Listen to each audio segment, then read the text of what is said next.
నయీం కు సంబంధించి ఎన్నో సంచలన విషయాలు చెప్పింది అతడి భార్య ఫర్హానా.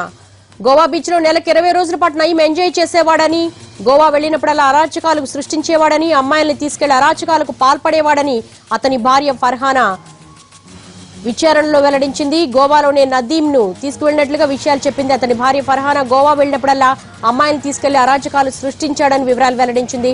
మరిన్ని వివరాలు మా ప్రతినిధి రమేష్ వైట్ల అడిగి తెలుసుకున్నాం. రమేష్, ఫర్హానా ఏం చెప్పింది విచారణలో?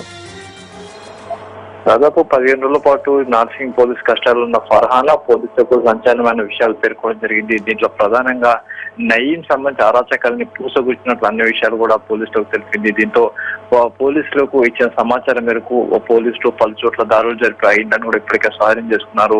అటు గోవా హైదరాబాద్ తో పాటు అటు శంషాబాద్, తర్వాత షాద్ నగర్, నల్గొండ తదితర ప్రాంతాల్లో ఇండ్లను పెట్టుకున్న, టెంట్స్ ని పెట్టుకున్న నయీం ఎక్కడికెక్కడ అమ్మాయిలను తన ఉంచుకున్నాడు. తర్వాత షీల్డ్ గా అంటే రక్షణ కవచంగా అమ్మాయిలను పెట్టుకుని వాళ్ళని తన ఆ శారీరక వాంఛల కోసం వాడుకున్నాడని చెప్పి అటు పోలీసులకు ఫర్హానా పేర్కొని జరిగింది. అంతేకాకుండా తన భర్తను కోల్పోయిన తర్వాత 2007 సంవత్సరంలో నయీం వద్దకు చేరిన ఫర్హానా అప్పటి నుంచి కూడా నయీం వేధింపులకు భరిస్తూనే ఉంది. అంతేకాకుండా తన ముగ్గురు పిల్లల్ని నయీం ఎప్పటికప్పుడు చంపేస్తారన్న భయంతో ఎప్పుడు కూడా తాను బయటికి చెప్పలేను, ఇలాంటి విషయాలు కూడా బయటికి చెప్పలేని చెప్పి అటు ఫర్హానా పేర్కొని జరిగింది. అంతేకాకుండా ఏదైతే తన మాట వినని పిల్లల చేత పచ్చిమిర్చి జ్యూస్ ను ఎప్పటికప్పుడు తాగిచ్చి తన పైచాచికెమికల్స్, తన భయానక వాతావరణాన్ని పిల్లలకు బెదిరించే విధంగా చూపెట్టేవాళ్ళు. అంతేకాకుండా తన మాట విని ఎవరైతే పిల్లలు ఉన్నారో వాళ్ళ పిల్లల పైన పూర్తి స్థాయిలో దాడులు జరిపి పూర్తిగా భయానక వాతావరణం సృష్టించారు. అంతేకాకుండా ఈ హత్యాకాండలు కావచ్చు, ఇది అరాచకాలన్నింటికి కూడా తల్లి, భార్య,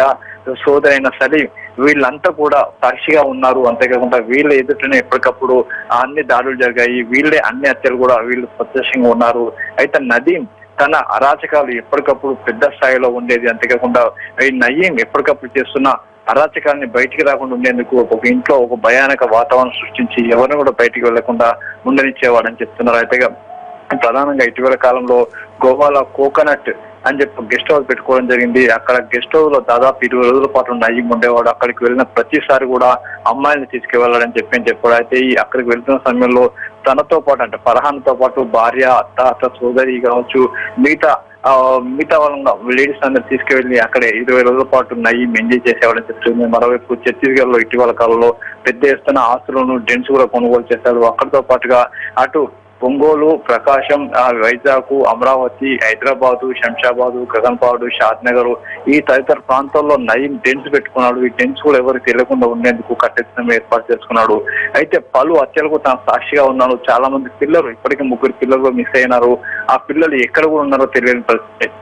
దీంతో పాటుగా నయీం అరాచకాలు బయటికి ఎప్పుడు చెప్తారన్న దాంతో తన పిల్లలను కూడా తీవ్రంగా కొట్టడంతో వాళ్ళు కూడా ప్రస్తుతానికి 40 ఉన్నారు.